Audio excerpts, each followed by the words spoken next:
Assalamualaikum warahmatullahi wabarakatuh. Salam sejahtera.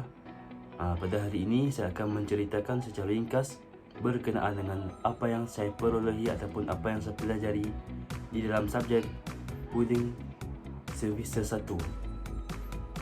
Terlebih dahulu, saya ingin berterima kasih kepada pihak UTHM kerana telah memberikan subjek yang ini untuk saya pelajari, dan juga saya berterima kasih kepada Puan T.S. Mezana binti Yaakob kerana telah mengajarkan saya tentang subjek ini. Dalam subjek ini, saya dapat belajar mengenai tentang perkhidmatan bangunan, klasifikasi bangunan, contohnya membuat perkhidmatan bangunan seperti membuat kerja, membaik pulih struktur, komponen bangunan yang terdapat dalam sesebuah bangunan yang telah siap ataupun bangunan yang lama. Seterusnya, saya juga dapat mengetahui tentang HVAC system, ventilation system, sebagai contohnya suhu yang bersesuaian di dalam sesebuah bilik.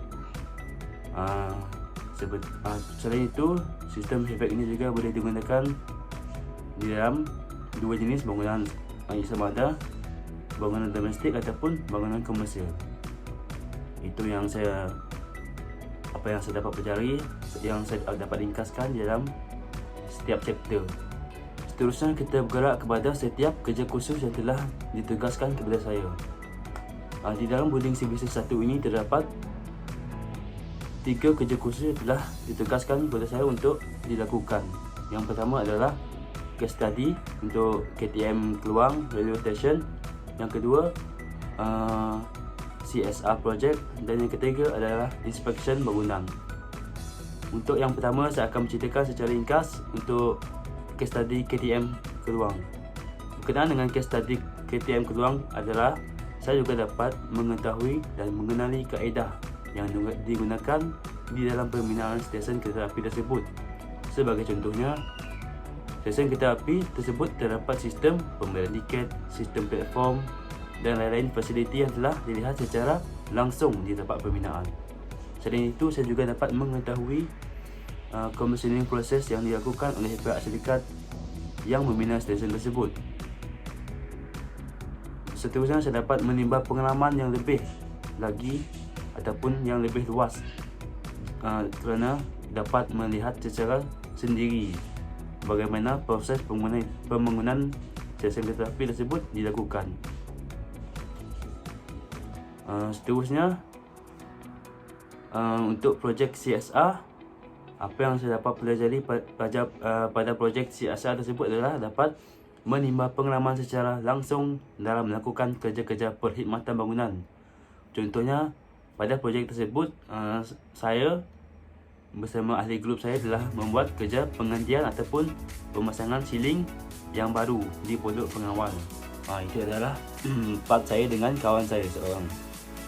Seterusnya, saya dapat mengetahui secara langsung, secara betul bagaimana kaedah-kaedah membuat pemasangan siling, membuat pengukuran siling, membuat kerja penampalan siling menggunakan tuku ataupun paku. Saya dapat mengetahui secara terus dan memperolehi pengalaman yang berharga untuk saya berkenaan dengan projek CSR ini. Seterusnya, untuk kerja khusus inspection.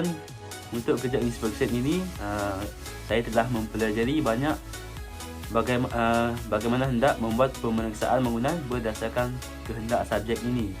Untuk inspection yang telah saya lakukan bersama ahli kumpulan saya adalah membuat pemeriksaan dalam makmal bangunan FPTV UTHM, memeriksa dari segi sistem penghawa dingin yang digunakan, sistem pengudaraan, dan juga sistem fire protection, adakah dia elok lagi ataupun tidak. Jika tidak elok ataupun contohnya tarikh yang melebihi, kita orang akan check ataupun letak dekat bahagian recommendation untuk fire protection ataupun bahagian-bahagian yang lain. Itu yang saya dapat perolehi daripada kerja khusus inspection ini. Jadi secara menyeluruh, subjek ini sangat membantu dalam menjadi seorang pelajar yang berpengalaman dari segi teori maupun secara hands-on, secara praktikal. Saya mengharapkan subjek ini dapat disalurkan secara berterusan dari generasi ke generasi yang baru supaya dapat melahirkan ramai lagi pelajar yang mahir dalam bidang teknologi pembinaan ini. Lebih detail lagi dalam bidang Building Services 1 ini. Sekian sahaja daripada saya. Terima kasih dan sehingga kita berjumpa lagi di video yang akan datang. Assalamualaikum warahmatullahi wabarakatuh.